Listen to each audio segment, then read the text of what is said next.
Hi, this is Tom McPhee with the World Animal Awareness Society. I'm currently sitting on the banks of the Kalamazoo River and following another oil spill. Let's take a look at what's going on all along the banks of the Kalamazoo River here in Michigan.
You guys going to want to work downstream too? That's where we're headed.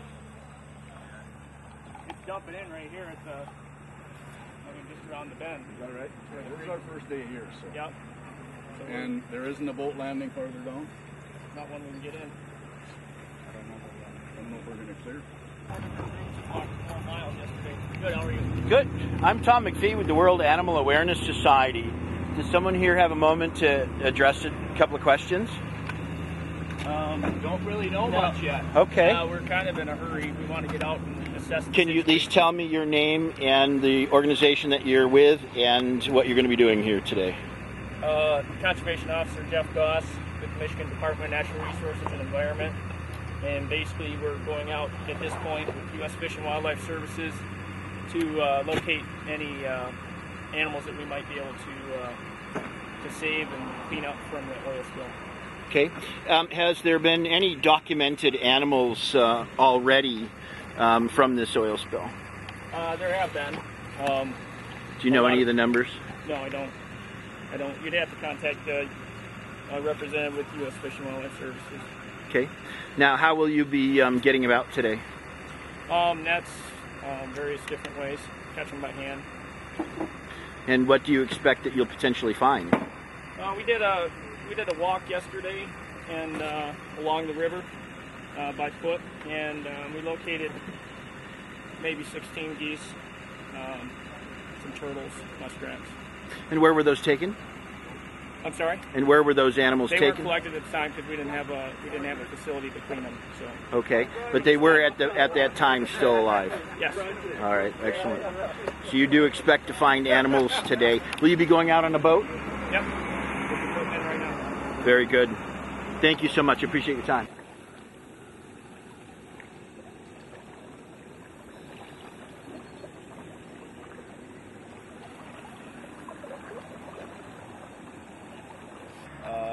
Yeah, I don't really have much to offer. It's my first experience. I mean, I'm willing to talk with you, sure.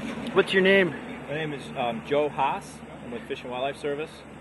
And Joe, you said you're recently back from the Gulf. How long and where were you down there? I just returned from Fort Jackson, Louisiana. Where the IBRC had just moved from. That's right. I was with a quick response group responding to wildlife calls, very similar to what our objectives are here today, and looking for wildlife impacts and trying to just sort of briefly document any shoreline or wetland impacts that may be. Are you actually from Michigan, from this area? I am, sir, yes. I work out of the East Lansing field office. So this is home base for you as well? It is. All right. What do you expect to be finding today? We've got some reports of oiled wildlife, mostly geese, maybe some dabblers. We're not exactly clear. I don't have the report or the inventory of the call-ins, but we have been getting call-ins of of oiled, what sound like heavily oiled wildlife. So we're going to try to make some observations and take some coordinates regarding where exactly that location is. Very good. Will we be able to follow up with your progress online somewhere? Do you guys file reports? At some point. It's maybe early right now, but I would expect that at some point, yes. Wonderful. And maybe we can get an embed maybe in the next day or two with you guys and ride along? Yeah, I can't speak to that, but I understand. You can certainly inquire into that, yep. Give that 1-800 number to me. Yeah, I have to look it up, but it's 1-800-306-6837. And that number is for what? That's the hotline if you've got wildlife or oiled wildlife or bird information, like to report oiled wildlife. Very good. Thank you. On the grass. You know what kind of birds they are? They're geese. They're definitely geese, yeah. Would you hop in my car and show me? Yeah. Yeah, the best thing to do at this point, our rehab center is currently being constructed. Yeah, I know where that's at right now. Yeah. So we're not, really don't have the capability to accept them, take them in, capture them. We'd probably cause them more stress at this point than to capture them and try to hold them, especially if it's going to be warm today. So our plan would be to wait until the rehab center is constructed. Hopefully this afternoon we can get out and start doing some capture.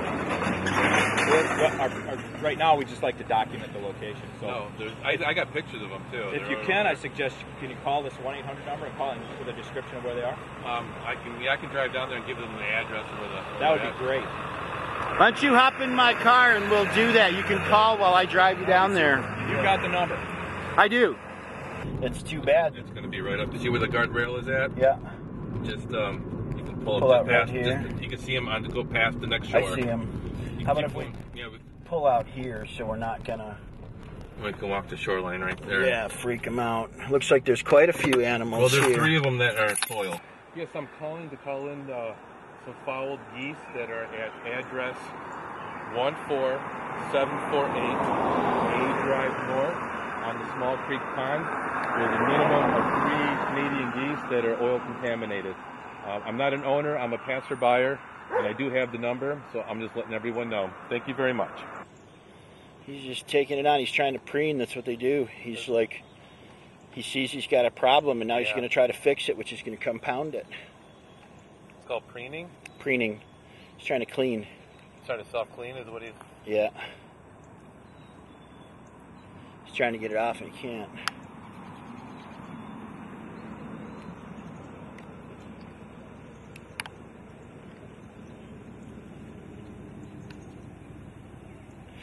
Do you have that number? Yes, I do. I need to get the address. Yeah, why don't you do that? I'm going to be here shooting a little bit. Okay.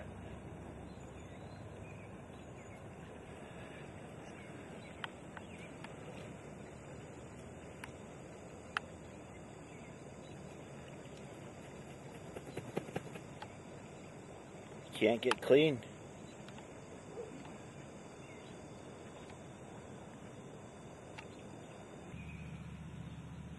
I'm going to try to get a little closer maybe here in a minute, but this is like a very good shot.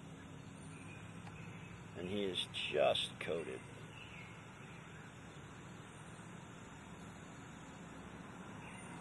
Yeah, I can't imagine he's too happy.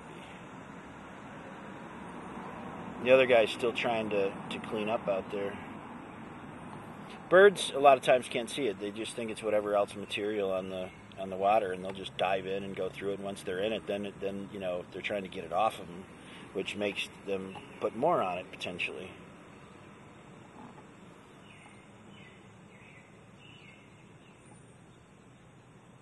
I appreciate you bringing me down here. Oh, that's no problem.